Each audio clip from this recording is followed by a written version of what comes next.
मत घबरा इन तूफानों से, ये तो चलते हैं तुझे ऊपर उठाने के लिए, कि हाथ की लकीरों से जिंदगी नहीं बनती।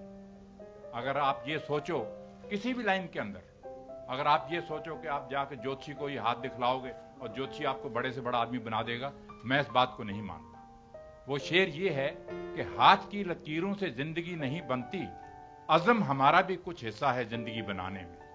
अज़म उर्दू का लफ्ज है जिस आदमी के अंदर विल पावर है, जिस आदमी के अंदर हार्ड वर्क करने का मादा है, वो जमीन से उठ के आसमान को छू सकता है। ये मेरी बात याद रखो। मिल्खा सिंह की मिसाल आपके सामने। जब मेरे मां बाप को मेरी आंखों के सामने कत्ल किया गया, इंडिया पाकिस्तान बना, उस टाइम लोगों के दिमाग के ऊपर भूत छाया हुआ था। यहां से गाड़ियां कटी हुई जा रही थी और वहां से गाड़ियां कटी हुई आ रही थी। तो स्पोर्ट्स एक ऐसी चीज है कि ये चीजें नहीं हम चाहते। मुझे मालूम है कि जो कुछ पाकिस्तान में हुआ, मगर फिर भी वो दिन मैं नहीं भूलता कि पंडित जी ने मुझे बुलाया, मुझे इनविटेशन आया पाकिस्तान के मिल्खा सिंह जी, आपने वहां पे दौड़ना है लाहौर के अंदर। 1960 की बात मैं आपको बता रहा हूं, मगर मैंने पाकिस्तान जाने से इनकार कर दिया। क्यों इनकार किया?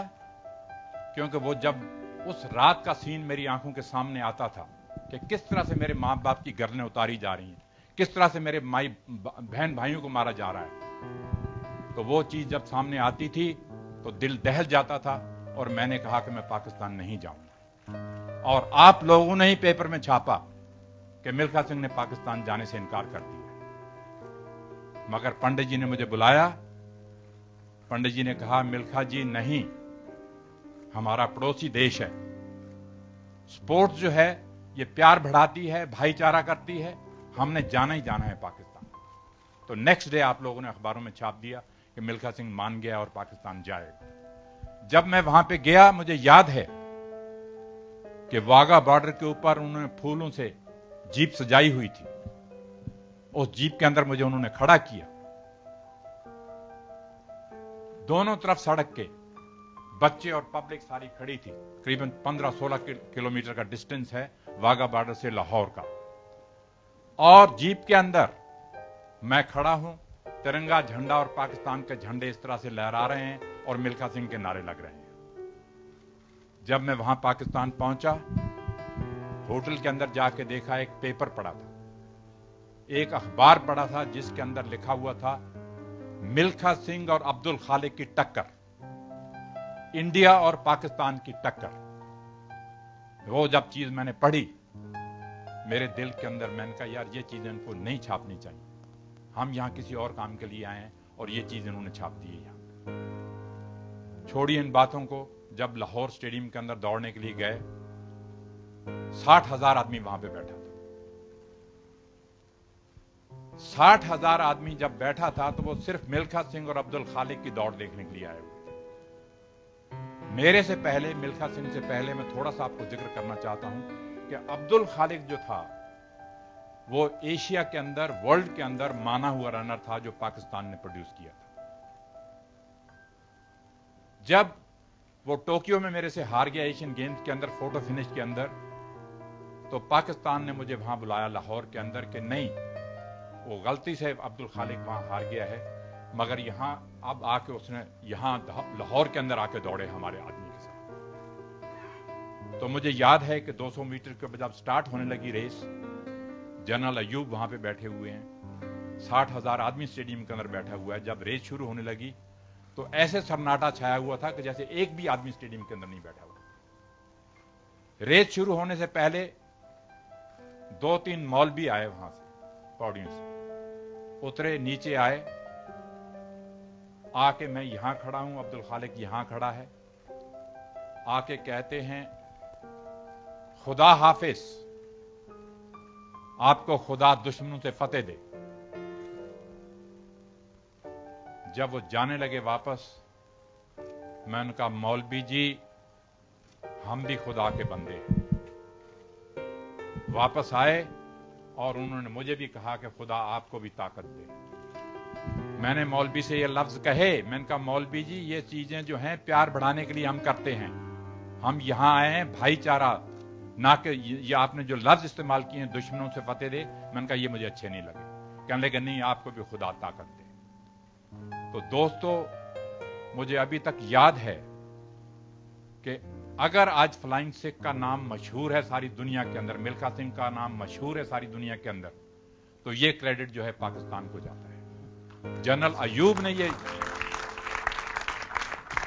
ये जो फ्लाइंग सिख का खिताब दिया था, जब अब्दुल खालिक रेस शुरू हुई, रेस हार गया अब्दुल खालिक मेरे से, बल्कि एक मक्खन सिंह था इंडिया का दौड़ने वाला, वो बेचारा मर चुका है, तो ये 3rd नंबर पे गया। तो जब जनरल अयूब विक्ट्री स्टैंड पे आए मेडल डालने के लिए, तो हम खड़े हैं वहां पे, और जनरल अयूब के ये लफ्ज थे कि मिल्खा जी, पंजाबी में बोलते हैं वो, कहते मिल्खा जी आज तुसी पाकिस्तान दे दौड़े नहीं, तुसी पाकिस्तान दे आके उड्डे हो, तो पाकिस्तान फ्लाइंग सिख का खिताब देना है। तो ये एक बहुत बड़ी बात थी जनरल अयूब के लिए ये बात कहनी। और फिर मुझे अभी तक याद है कि उन्होंने कहा कि मिल्खा सिंह को कहा जाए कि एक स्टेडियम का चक्कर लगाए, लोग देखना चाहते हैं। तो जब मैंने स्टेडियम का चक्कर लगाया, ये आप लोगों ने छापा है कि वहां 10,000 औरत बुरके वाली भी बैठी थी, और उन्होंने बुरके उठाए और देखा कि ये सरदार ने कमाल कर दिया यहां पे आके। तो दोस्तों, मैं आपसे ये कहना चाह रहा था कि ये जो फिल्म बनाई है इन लोगों ने, मुझे दोबारा जिंदा तो किया ही किया है, मगर मेरी आखिरी ख्वाहिश ये है कि हमारे हिंदुस्तान में से कोई ना कोई ऐसा नौजवान निकलना चाहिए, लड़का या लड़की, जो आगे बढ़े और हमारे देश का तिरंगा झंडा जो है वो ओलंपिक खेलों के अंदर लहराए। मैं थोड़ी सी हिस्ट्री आपको एथलेटिक की बताना चाहता हूं, ये इन्होंने जिक्र किया है। जब से इंडिया आजाद हुआ है, तब से आज तक सिर्फ 5-6 आदमी हैं जो फाइनल तक पहुंचे हैं, मगर हमारे देश के लिए मेडल नहीं ले पाए। मिल्खा सिंह पहले नंबर पे था, गुरबचन सिंह रंधावा इन 1964 ओलंपिक के अंदर दूसरे नंबर पे था, उसके बाद श्री राम सिंह आया, श्री राम सिंह तीसरे नंबर पे था, पीटी उषा आई, वो चौथे नंबर पे थी, 5वें नंबर पे अंजू जॉर्ज लड़की थी। वो ये 5 आदमी जो हैं वो फाइनल ओलंपिक में पहुंचे हैं, मगर मेडल नहीं ले पाए। तो मैं उम्मीद करता हूं कि ये फिल्म इन्होंने बनाई है, जो इस बच्चे ने काम किया है और इस लड़की ने काम किया है और इन्होंने डायरेक्ट किया है। यहाँ पे वाईकॉम वाले भी खड़े हैं, यहाँ पे जीत जी मेरे पास खड़े हैं। इन लोगों ने जो काम किया है, मैं समझता हूं कि आने वाली जनरेशन को ये फिल्म इंस्पायर करेगी कि मिल्खा सिंह के मुंह से किस तरह से खून निकलता रहा, कितना उसने हार्ड वर्क किया, वो मौत से लड़ा कि मैंने वर्ल्ड रिकॉर्ड तोड़ना है, मैंने देश के लिए मेडल लेना है। सारी दुनिया को यह मालूम था रोम ओलंपिक जाने से पहले कि अगर 400 मीटर में कोई जीतेगा तो इंडिया का मिल्खा सिंह ही जीतेगा और कोई नहीं जीत सकता, क्योंकि उनको भरोसा हो चुका था कि मैंने 80 इंटरनेशनल रेसेस दौड़ी, इन्होंने बताया भी, उसमें से 77 जीती। सारी दुनिया ये कहती थी कि अगर 400 मीटर जीतेगा तो मिल्खा सिंह ही जीतेगा, मगर मेरी बैड लक नहीं, इंडिया की बैड लक थी, मेरे से रेस में गलती हुई, वो मेडल चला गया। तो मैंने आपसे कहा है कि मरते दम तक मेरे में ये रहेगा कि मैं देख के जाऊं कि कोई ना कोई इंडियन जहां से उठना चाहिए। इन